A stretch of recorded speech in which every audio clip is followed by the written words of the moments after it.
So we're here to answer the burning question of 2022. Who is going to win between the cold-blooded and the warm-blooded animals in a rugby match? And I thought you were going to score. Ask a better question, you get a better answer. Hi guys, welcome back. That is the question we're here to answer. I'm joined by Max. Thank you very much for getting up early, Max, in New Zealand. No worries. Thank you very much for inviting me onto your channel, Rich. Good to be back, mate. So the rules for our Christmas video here, very, very simple. We want to know who would win in a rugby match between which animal kingdom. Now, Max, which animal kingdom have you picked? I've chosen to pick the warm-blooded.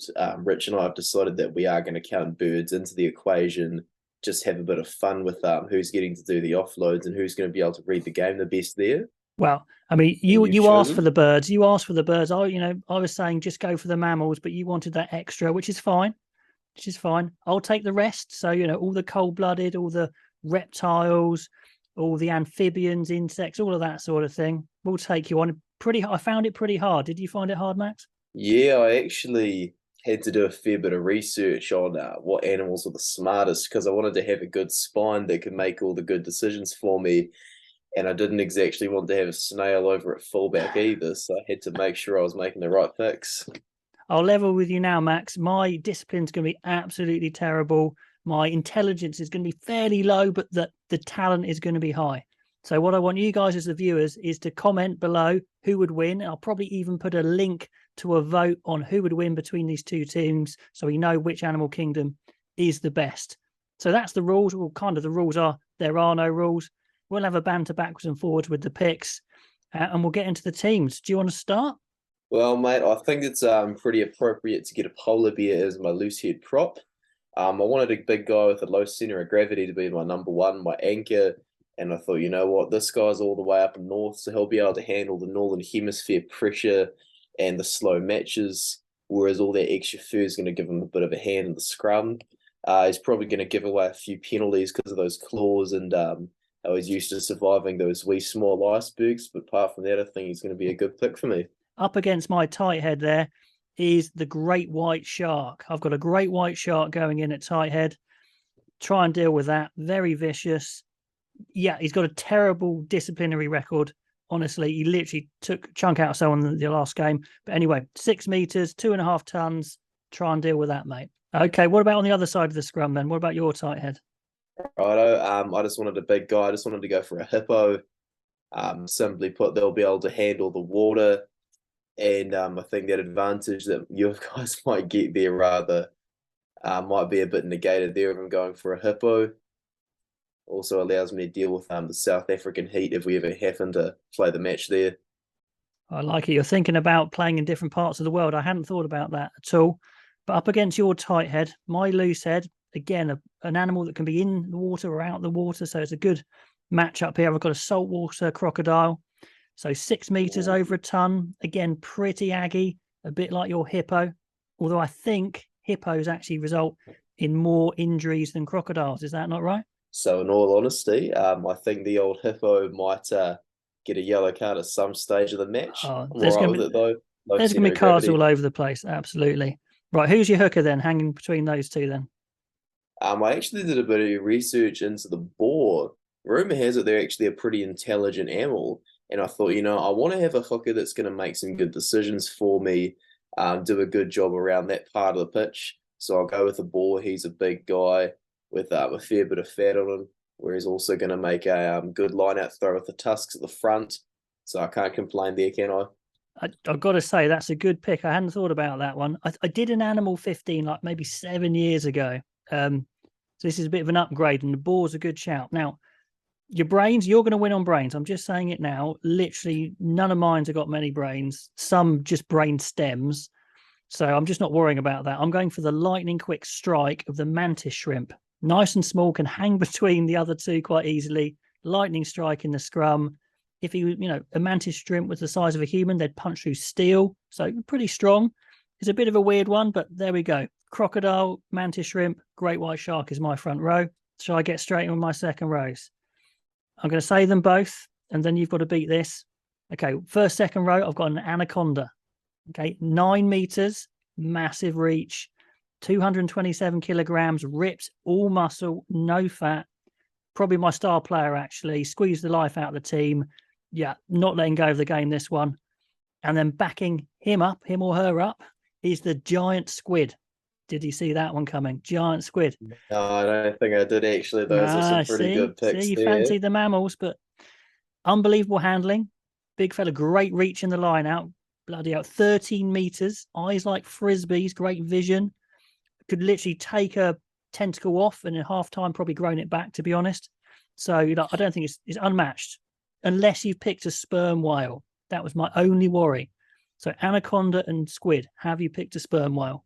No, unfortunately, I haven't there, mate. I've actually gone for the blue whale and the giraffe. I wanted to go for the blue whale so I could get a bit more height in the middle of my line out. As I forgot about the squid there, rather, I thought, you know what, I'm going to have the giraffe at the front of my line out, get a bit of height there. With a neck like that, it can make pretty good offloads as well. Whereas if I have the blue whale, I'll just be able to eat everything you've got and get it out of my way. Use that pull to get in easy turnovers and easy line-out steals. Whereas as it's the biggest animal on the planet, I should say, rather, well, that's going to cause a lot of problems in the middle of that line-out. Yeah, mobility. I'm not sure its mobility is going to be great. A bit soft. I don't think it's probably not quite got that killer instinct. I'm not sure it can eat much either. It's got just like, got krill. It eats krill. So I'm not sure about that blue whale. Not sure. I guess with the giraffe, it kind of balances things out there, mate. You got to remember that I got one mobile, one that's pretty strong. So yeah, it's not really moving. The scrum isn't moving, is it? I guess. So that's the piano lifters. That's the big boys in the front row. And the second row. What about that back row? What can you bring to the party here, Max? As I've got some pretty immovable guys on my type 5, I thought I'd go for a tiger at 6. That's a good call. Lion at 7 and an elephant at 8. Elephants are pretty fast for guys who are pretty big like that. With those tusks, they'll be able to make some massive tackles, and with a trunk, well, they're going to do a few get out of my way boy hits and get some good fending going on. Whereas they'll be able to use it to win some pretty good turnover ball at the breakdown. With the lions and the tigers, they'll be able to do the same thing with their claws. The fact that they have all that spring in their legs as well, they'll be able to move from breakdown to breakdown pretty quick. So if one's heading over as the jackler, the other's heading over the ball to do a bit of support. I think it could probably help out the lack of mobility my blue whale's giving me, and probably same from the hippo as well. Yeah, I was afraid of your back row, sounding pretty good. Although I must say, cats are very good in short bursts, but endurance, I'm not so sure. They run out of juice quite quickly.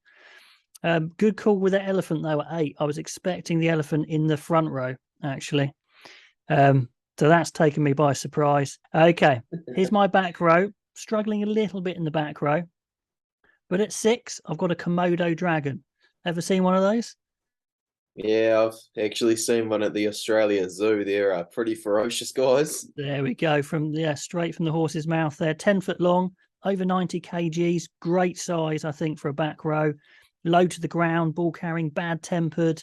In at 7, a bit more indisciplined. I've got a king cobra, 5.4 meters long. Could use it in the line out, I think, actually. Lightning quick on that loose ball. Does give the ref a bit of a mouthful. Not happy. And then at 8, I've got an alligator. Pretty mobile, pretty chunky. Again, about half a ton, 6 meters. Good bursts. Can be a bit lazy. Has to be said. Do need to push it around the field a bit. So I got some talent there, but again, your back row's pretty decent. I'll give you that. Yeah, so at 9, I wanted to go for a raccoon there. Ooh. Frankly, scavengers. And to be a 9, you kind of have to be a scavenger because you're always reaching into that ruck to get the ball. Raccoons, they have kind of a bit of a zigzag movement to their bodies. So I think that's quite good for the 9 when they're dancing with their feet in open space as well, when they're doing the support lines. The raccoons, from what I've seen, they tend to be pretty smart. Brilliant choice. That is a good choice. I can see them reaching in and getting that ball out of the rucks. They love scavenging, clever. Fairly vicious as well, exactly quick. As they do in Canada. Yeah, it's a bloody good call, actually.